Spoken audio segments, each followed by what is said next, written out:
Hello, my name is Robert Lamb.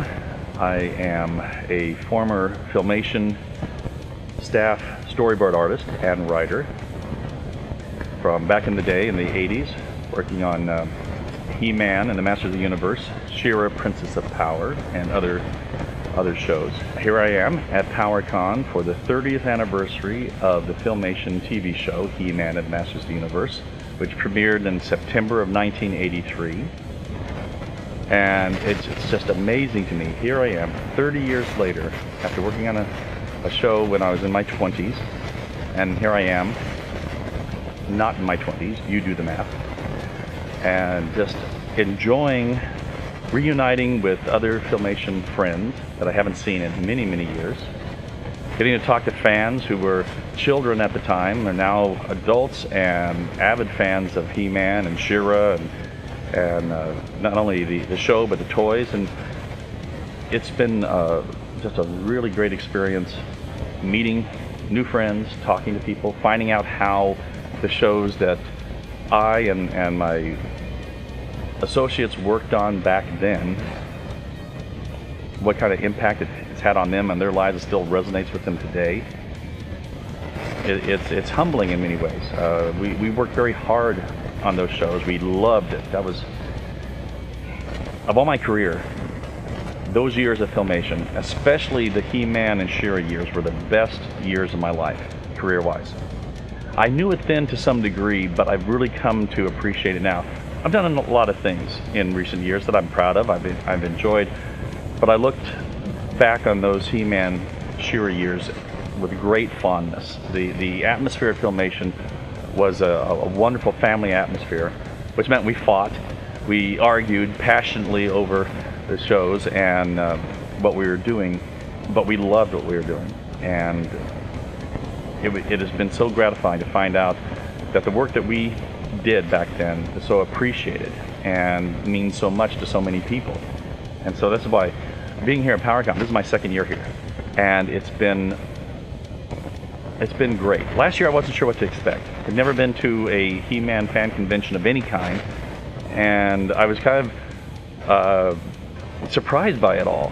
I knew from the internet, I knew a bit about the feelings people had, but to hear it face to face and talk to the fans and talk about introducing their children to the shows that we made in the 80s, it's been really good. This year I can relax, old hand at this now, and I'm just enjoying it so much. We had a good time at the roast goobel dinner last night, talking about things He-Man and She-Ra and getting to know a few fans better. We would passionately discuss, argue, fight over the stories that we worked on. When I was a staff writer for the first season of She-Ra, one of the stories I did was the return of Glimmer's father, King Micah. And it was called Micah Bright Moon. And it was a good story, enjoyed doing it. And at a climactic battle scene with Hunga the Harpy, which was from Secret of the Sword, one action sequence I needed She-Ra to intervene. And I was having trouble convincing Arthur Nadel, the head of the writing department, of how to do that. And he was saying, well, you know, use the sword to some other device, which was a sore point with me. We never got to use She-Ra's sword as a sword. It always had to be a rope or a shield or something. And when I was in the story session with Arthur, I was proposing different devices, and he goes, no, we did that already. We did it out already. Do something else. But it had to be non-violent. And he said, well, what about a net? And I said, well, yes, a net would work to capture Hunga the Harpy, but nets are problematic in animation. There's lots of lines, all those little lines to draw. So we were talking, and I made the mistake of being sarcastic, and I said, well, we could do sword to blanket. They go, I like it, do it. They go, no, not sword to blanket. And he goes, yeah, that would be very non-violent. I go, yeah, and very not action-based. I said, I'll come up with something else. No, sword to blanket works for me. Use it. It's soft, it's fuzzy. I like it. I got up, left Arthur's office, and went back to my IBM Selectric typewriter, pounded out the keys, sword to blanket. I've been apologizing for it ever since, much to my shame. But you know, you do what you gotta do. You pick your battles. Some things I'd get in. I remember, I think it might have been in that same episode. I had a thing with Glimmer getting trapped somehow, and I remember in the story conference I said, "But we've established that Glimmer can teleport. So how could falling into a ravine or a pit or something like that, how could that be jeopardy? She could just teleport out of there."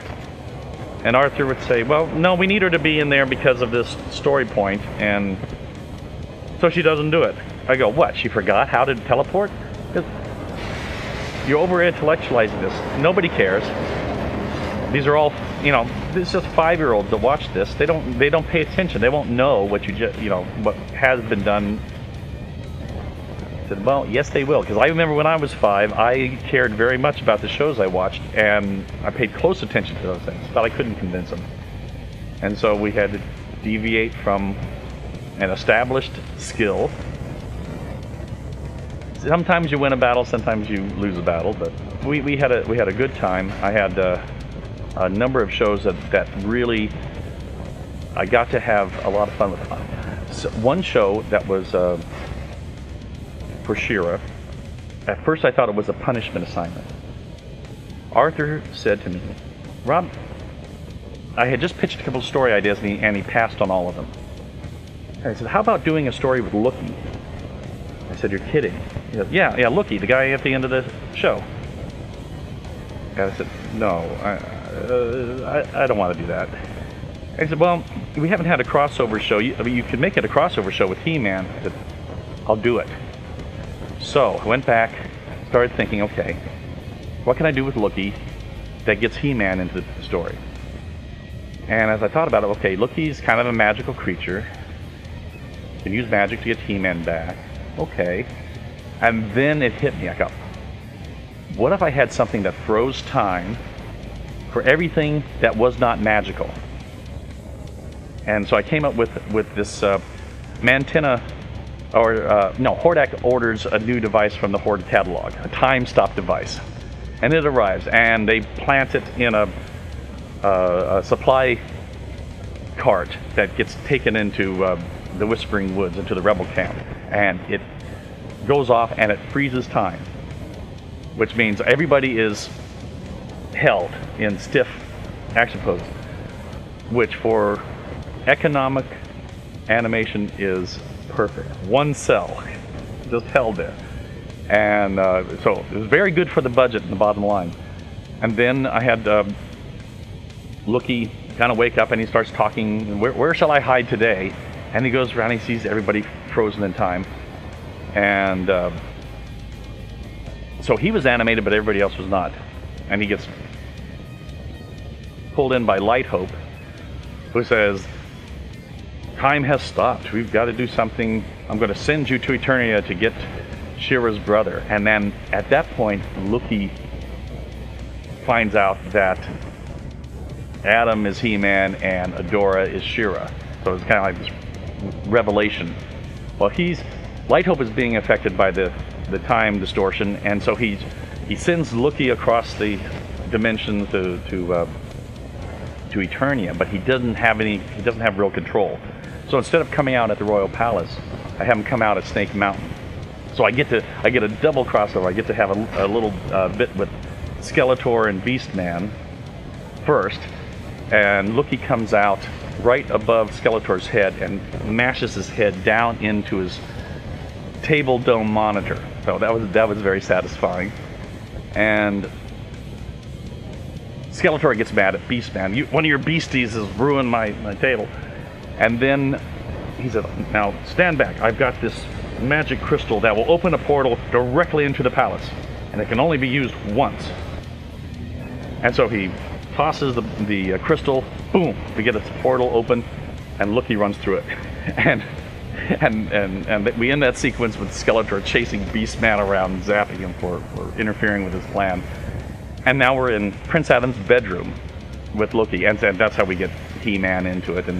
And it's established that as long as he holds on to his power sword, which is magical, he can withstand the effects of the time stop device. And so he gets Adora's sword. When he gets over into Etheria, he gets Adora's sword, gives it to her. She becomes She-Ra, and the two of them work together to get rid of that time stop device.